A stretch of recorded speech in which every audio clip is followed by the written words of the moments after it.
This is your mini Hugz weighted friend. This one is a sloth, very soft and comfortable. You could heat it or cool it. That's the case it comes in. It comes with a little birth certificate where you could put his name, his birth date, and you sign it.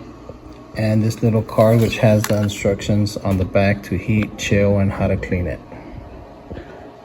To warm it up, you put it in the microwave, and it's recommended to warm it up at 30 seconds at a time. So mine, I just push add 30 and let it warm up. If you want it warmer, once it's done with the 30 seconds, you could add another 30 seconds.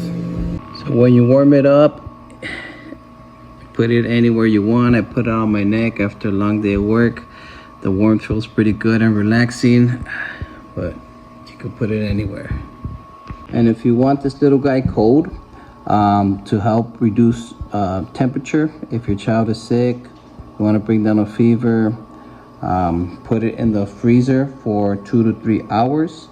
Also, if you get hurt and you want to bring down the swelling, the inflammation, this thing will work good. Put it, like I said, put it in the freezer 2 to 3 hours, help with inflammation. Not only does the mini Hugz calm, soothe, and comforts, but it also donates 10% of our proceeds to mental health.